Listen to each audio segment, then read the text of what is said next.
आज भारत की aviation industry नई ऊंचाइयों को छू रही है। आज भारत के में एविएशन सेक्टर का ग्रोथ इतना हो रहा है, 1000 से ज्यादा नए एयरक्राफ्ट के ऑर्डर बुक हुए हैं भारत के लिए। इस देश में 1000 से ज्यादा नए एयरक्राफ्ट खरीदा। हम अक्सर हवाई जहाज की यात्रा करते हैं या फिर फ्लाइंग मशीन को फ्लाई करते हुए देखते हैं तो एक बात दिमाग में आती है कि इनकी सेफ्टी का ख्याल कौन रखता है। शायद ये बात आपके दिमाग में भी होगी। जहाज चाहे अमेरिका का हो या यूरोप का हो या फिर भारत देश का, जहाज चाहे सरकार का हो, चाहे प्राइवेट एयरलाइंस का, चाहे प्राइवेट जेट हो या एयर एम्बुलेंस, इसके सेफ फ्लाइट परफॉर्मेंस की जिम्मेदारी लेते हैं एयरक्राफ्ट मेंटेनेंस इंजीनियर। तो चलिए आज एक ऐसे व्यक्ति से मिलते हैं जो उस टीम का हिस्सा है जो फ्लाइंग मशीन के रखरखाव में अहम किरदार हैं। सबसे पहले तो मैं चैनल का आभार। और मेरा नाम है शरद लक्ष्मण पवार। मैं सोलापुर डिस्ट्रिक्ट के एक गांव से बिलोंग करता हूं। फिलहाल मैं शाशिब ग्रुप में और यहां पे इंडियन एरोस्पेस एंड इंजीनियरिंग में मैं एयरक्राफ्ट मेंटेनेंस इंजीनियर के तौर पे काम कर रहा हूं। शाशिब ग्रुप के अभी भी और भी बहुत सारे बेसेस है और भी एयरपोर्ट्स है जहां पे हम मेंटेनेंस एंड रिपेयर करते हैं, तो वहाँ पे भी मैं काम करता हूँ। आइए आज हम एक युवा इंजीनियर से मिलते हैं। आइए हम एयर वॉरियर एवं उनकी टीम से मिलते हैं।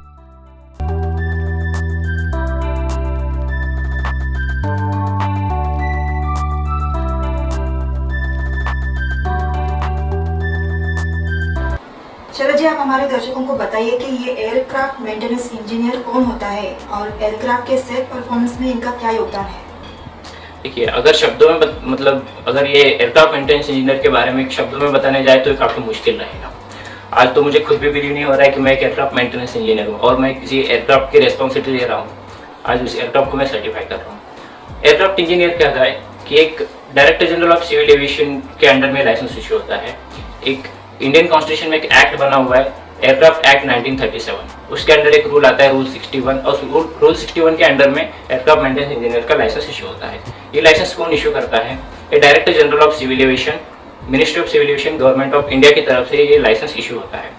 जिस पर्सन को, जिस इंजीनियर को ये लाइसेंस इशू होता है, उस पर्सन को रिस्पॉन्सिबिलिटी, उसको अथॉरिटी दी जाती है कि वो उस एयरक्राफ्ट का मेंटेनेंस करे, उसका सर्टिफिकेशन करे, उसके एयरक्राफ्ट की रिस्पॉन्सिबिलिटी ले, कि उसकी सेफ्टी की रिस्पॉन्सिबिलिटी ले और उसको certificate of release to service issue करे।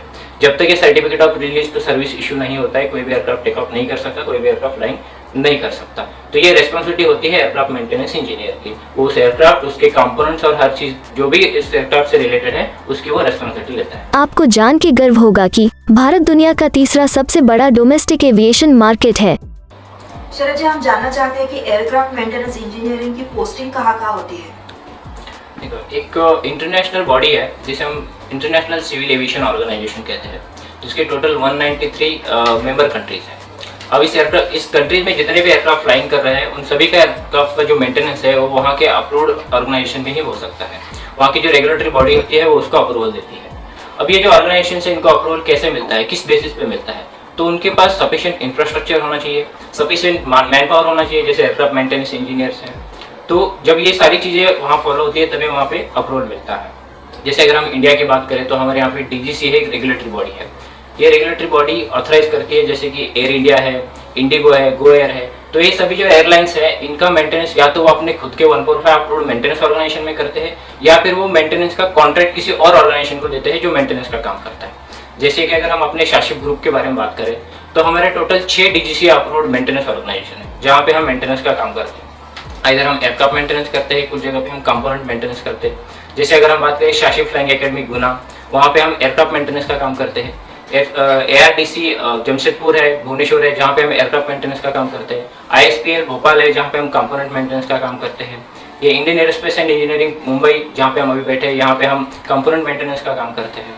तो इस सभी जगह पे मैं भी मेंटेनेंस का काम करता हूँ, जहाँ रिक्वायरमेंट होती है वहाँ पे मैं सर्टिफिकेशन करता हूँ। तो इन सभी जगहों पे एयरक्राफ्ट मेंटेनेंस इंजीनियर का पोस्टिंग हो सकता है।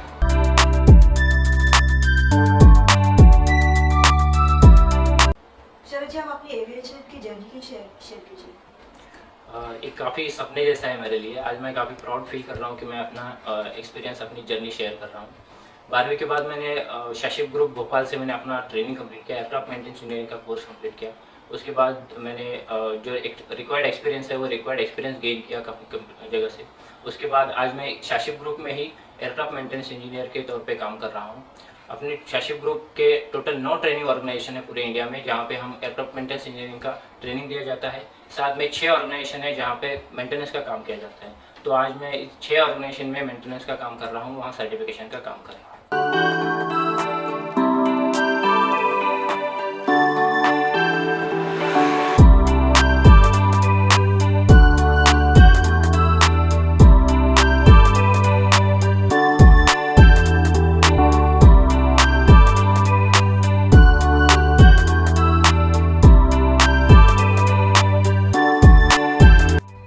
ऐसा नहीं है कि पूरा जो मेंटेनेंस का काम होता है वो सिर्फ एयरक्राफ्ट मेंटेनेंस इंजीनियर की ही रिस्पॉन्सिबिलिटी होती है। मेंटेनेंस एक कंप्लीट प्रोसेस है which starts from the CAMO department, continuing airworthiness management organisation, then it goes to engineering department, then quality assurance department, and apart from this 3 major departments और भी बहुत सारे department होते हैं, जिसमें लॉजिस्टिक डिपार्टमेंट है, then store department है, ऐसे बहुत सारे डिपार्टमेंट होते हैं। कैमो का जो होता है continuing airworthiness management organisation, basically जो भी मेंटेनेंस की प्लानिंग होती है एयरक्राफ्ट के हर एक कंपोनेंट का एक मेंटेनेंस का फ्रीक्वेंसी होता है, वो फ्रीक्वेंसी बनती है मेंटेनेंस प्रोग्राम के तहत, वो बनाता है कंटिन्यूइंग एयरवर्थिनेस मैनेजमेंट ऑर्गेनाइजेशन, जो कि भारत सरकार के उड्डयन मंत्रालय DGCA से अप्रूव होता है। और अप्रूवल के बाद से उस मेंटेनेंस शेड्यूल, उस मेंटेनेंस प्रोग्राम के हिसाब से एयरक्राफ्ट मेंटेनेंस इंजीनियर्स को वर्क ऑर्डर दिया जाता है, और तब जाके एयरक्राफ्ट मेंटेनेंस इंजीनियर उस चेकलिस्ट और शेड्यूल के हिसाब से एयरक्राफ्ट का मेंटेनेंस करता है। आफ्टर द मेंटेनेंस और during the maintenance quality control department का काम होता है कि क्वालिटी ऑडिट्स करना, इंजीनियर्स की एलिजिबिलिटी चेक करना, उनका असेसमेंट करना और उनको ऑथराइजेशन देना। And apart from this there are so many options. तो जो भी बच्चे एयरक्राफ्ट मेंटेनेंस इंजीनियरिंग कोर्स करते हैं तो they can get opportunities to work in either of these departments. ये स्पेसिफिकली जरूरी नहीं है कि वो इंजीनियर ही बने, हालांकि इंजीनियर बनना हर बच्चे का सपना होता है।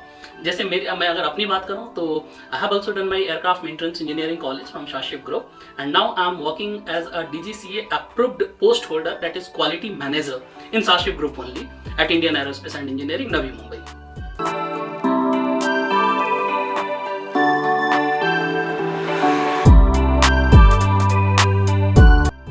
मुझे गर्व है कि मैं Indian aerospace engineering Navi Mumbai का स्टूडेंट हूँ, और जिसका कॉलेज के साथ साथ एयरक्राफ्ट मेंटेनेंस की कंपनी भी है।